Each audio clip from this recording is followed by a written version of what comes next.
Les Actes des Apôtres, chapitre 1.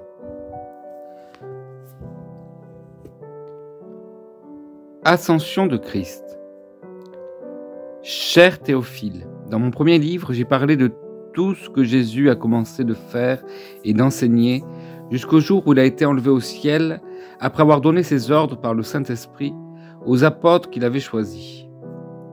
Après avoir souffert, il se présenta à eux vivant et leur en donna de nombreuses preuves pendant 40 jours. Il se montra à eux et parla de ce qui concerne le royaume de Dieu. Alors qu'ils se trouvaient en leur compagnie, il leur recommanda de ne pas s'éloigner de Jérusalem, mais d'attendre ce que le Père avait promis, ce que je vous ai annoncé, leur dit-il, car Jean a baptisé d'eau, mais vous, dans peu de temps, vous serez baptisés du Saint-Esprit. Alors que les apôtres étaient réunis, ils lui demandèrent, « Seigneur, est-ce à ce moment-là que tu rétabliras le royaume pour Israël ?» Il leur répondit, « Ce n'est pas à vous de connaître les temps ou les moments que le Père a fixés de sa propre autorité. Mais vous recevrez une puissance lorsque le Saint-Esprit viendra sur vous, et vous serez mes témoins à Jérusalem, dans toute la Judée, dans la Samarie et jusqu'aux extrémités de la terre. » Après avoir dit cela, il s'éleva dans les airs pendant qu'ils le regardaient, et une nuée le cacha à leurs yeux. Et comme ils avaient les regards fixés vers le ciel, pendant qu'ils s'en allaient, deux hommes habillés de blanc leur apparurent et dirent, « Hommes de Galilée, pourquoi restez-vous à regarder le ciel?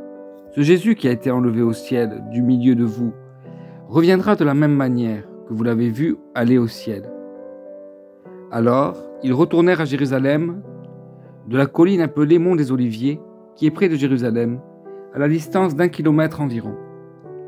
Quand ils furent arrivés, ils montèrent à l'étage dans la pièce où ils se tenaient d'ordinaire. Il y avait là Pierre, Jean, Jacques, André, Philippe, Thomas, Barthélemy, Matthieu, Jacques, fils d'Alphée, Simon le Zélote, et Jude, fils de Jacques. Tous persévéraient d'un commun accord dans la prière avec les femmes, avec Marie la mère de Jésus, et avec les frères de Jésus. Matthias désigné à la place de Judas. À cette époque-là, Pierre se leva au milieu des disciples. Le nombre des personnes réunies était d'environ 120.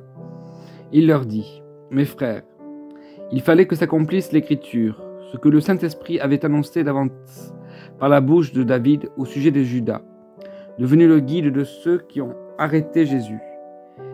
Il était l'un des apôtres et il avait fait part au même ministère. Cet homme a acheté un champ avec le salaire du crime. Il y est tombé en avant, s'est éventré et toutes ses entrailles sont sorties. Tous les habitants de Jérusalem l'ont appris. C'est pourquoi ce champ a été appelé, dans leur langue, Akeldama, c'est-à-dire le champ du sang. Or, il est écrit dans le livre des psaumes que sa maison devienne déserte et que personne ne l'habite, et qu'un autre prenne sa charge.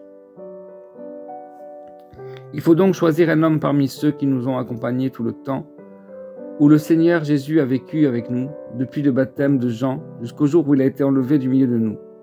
Il nous sera associé comme témoin de sa résurrection. Ils en présentèrent deux, Joseph, appelé Barsabas, surnommé Justus, et Matthias.